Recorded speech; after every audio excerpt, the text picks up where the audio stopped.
kusoo dhawaada dhagaystayaal qaybtii ugu dambeysay barnaamijkeennii taxanaha ahaa ee aannu kaga hadlaynay ururka alqaacida waaxdiisa gacanka carbeed. qaybtanna waxaannu kaga hadlaynaa xiriirka ururkaasi kala dhexeeya xarakada al-shabaab ee Soomaaliya ka dagaalanta.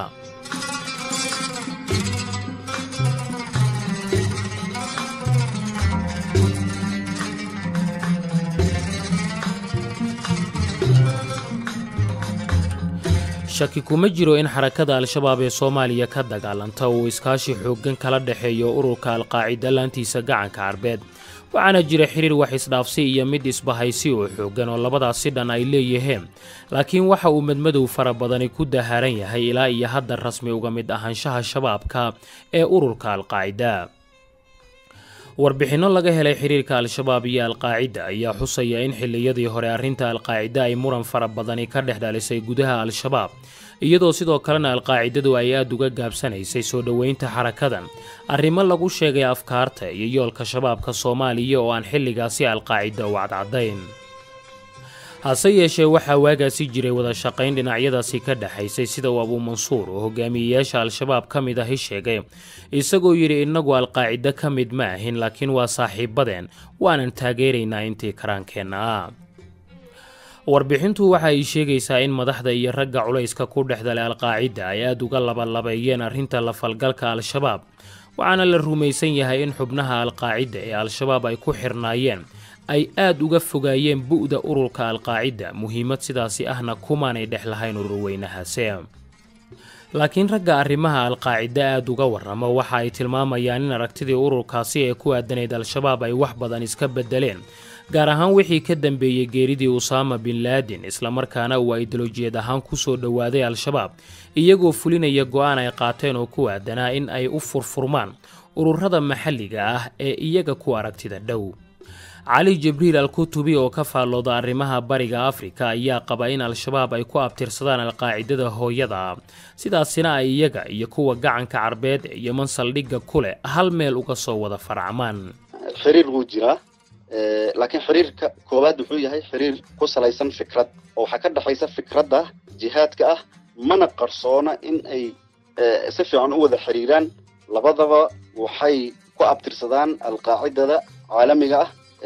waxaan ognahay in xarakada al-shabaab ay ka hadashay xiriirka ay la leedahay alqaacida oo Usaama markii la dilay oo ay sheegeen in ay macnaha u argudi doonaan Usaama. marka labada xarakaba waxa waaye isku aabawa. waxaa hadalkaasi kaabaya qoraallo qarsoodi ah oo ururka alqaacida ay leeyihiin oo uu helay Pentagonka, kuwaasoo tilmaamaya in Usaama bin Laden lafahaantiisa iyo madax sarsare oo alqaacida ka mid ahi ay barkii hore ee sagaashameeyadii qarnigiina dhaafay booqdeen geeska Afrika, gaar ahaana Soomaaliya oo xilligaasi uu isbarbaryaac badani ka jiray, iyadoo ujeeddada socodkaasina ay ahayd in xeryo alqaacida ay leedahay oo beddel u noqda kuwa Afghanistan Soomaaliya laga dhidbo. haddiiba ay al-shabaab iyo alqaacidada caalamiga ahi sidaasi isugu soo dhowaadeen, waxaa lama huraan noqotay in ay wada shaqayn iyo xiriir buuxa yeeshaan laantiisa jasiiradda carbeed oo lagu tilmaamo tan ugu awoodda badan marka laga soo tago laamaha Bakistan iyo Afghanistan. ajaanibta ugu badan gudaha maleeshiyaadka al-shabaab waa Yemeniyiin, waxaanay isugu jiraan dagaalyahano, tababarayaal iyo weliba xeeldheerayaal dhinaca walxaha qarxa. waxaa arrintan ka marqaati kacaya in mid ka mid a hogaamiyeyaasha ugu sarsareeya alqaacidada gacanka carbeed oo Qaasim Arriimi la yidhaahdo uu ka soo dagaalamay Soomaaliya, waxaanu in badan ku baaqay in la taageero xarakada al-shabaab ee dagaalka kula jirta dowladda Soomaaliya. Arriimi ayaa lagu tilmaamaa inuu ka mid yahay ragga ururka alqaacida ugu mayalka adag, sida lagu sheegana waa gunudda xiriirka u dhexeeya labadaasi dhinac, isagoo ka shaqeeya qaababka ay alqaacida Yemen hubka iyo walxaha qarxa ugu gudbiyaan dhinaca Soomaaliya.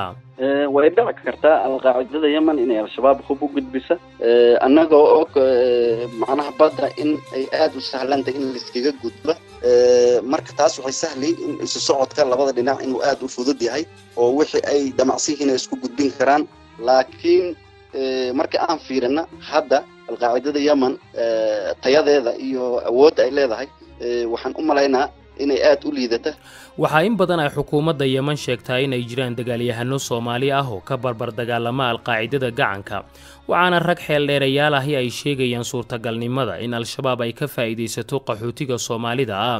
ee inta badan doonyaha yaryar Yemen ku soo gala oo ay ku soo dhex qariso dagaalyahano u ciidmiya alqaacida. علي جبريل الكتبي وفوجيسنا إن ماليشيا الشباب أي صوماليا كدرتي أي كدجالميان يمن وعنو شيء إن حل جنا نيسور تجال هاين الشباب أي هوب مبرك دجالما وصادرتو القاعدة يمن لكن أي سيدا دعدا بصور تجالتها إن تهريبيال سعود كودا كوجرا لقبتو لجونا سندوليو إن الدجال كدنا كجلان سيدا أنا الشباب أما بأرجع حسول لوجو شاب بديو labada dhinac xiriir taageera oo ku saabsan dhanka hubka ama saadka ama ciidanka way jecel yihiin inay isdhex marsadaan laakiin waxaad moodaa inay u diiday duruufta khaasatan xarakada al-shabaab sanadkii 2010 bishii koowaad ayaa waxay sheegtay inay u diri doonto dad dagaalyaan ah oo ayada ka tirsan Yemen u diri doonto waxay ahayd xaraka awood isbiday sidaa darteed way jecleed inay wax u tarta oo taageero u gudbisa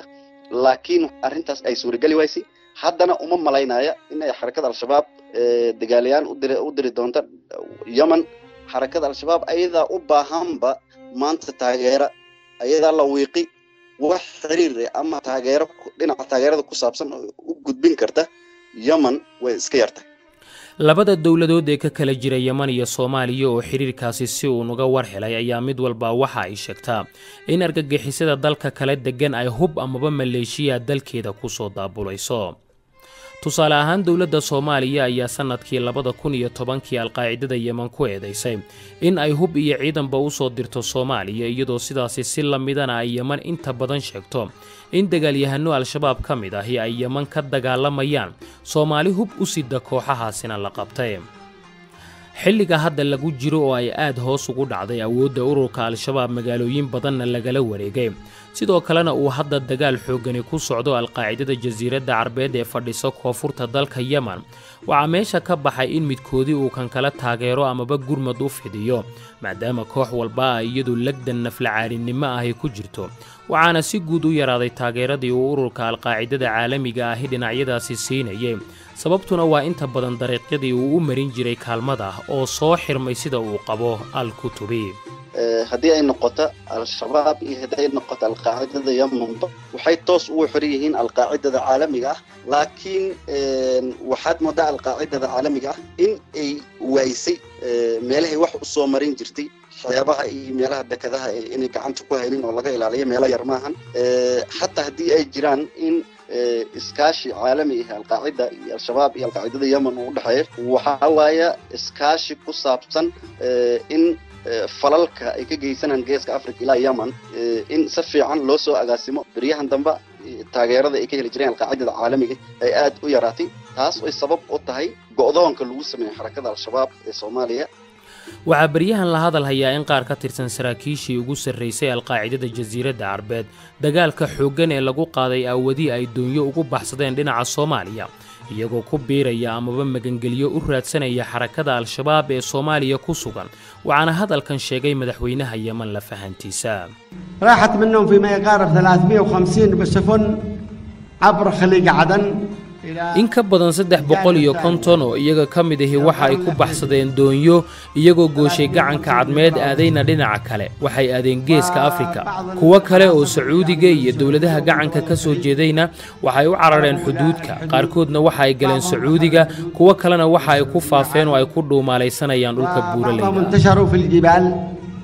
dad badan oo la socda xaalka uu hadda al-shabaab ku sugan yahay ayaanu warkaasi ka daadagin waxaanay xusayaan intaasi ay la mid tahay adigoo harsan waayay hal lagu soo hoydo علي جبريل الكتبي oo ka faallooda arrimaha bariga Afrika ayaa la inkastoo ay waqti xaadirkan adag tahay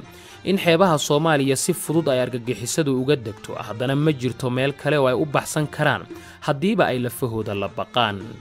Soomaaliya Yemen in liskiga gudbaa aad bay u sahlan tahay boqolaal qaxooti ayaa maalin kasta gudubta dawladda Yemen si kasta oo xeebaha u ilaalisa way ka gudbi karaan dhanka Soomaaliya in kasta oo go'doonkaas xarakada al-shabaab lagu sameeyay xeebaha iyo meelaha ku saabsan laakiin haddana Soomaaliya wadan xeebtiisa aad u dheer tahay waaye oo meelo aan dekada ahayn oo loogu tirigelin in dadka ay ka soo degaan oo soo maraan ay ka soo gudbaan way dhici kartaa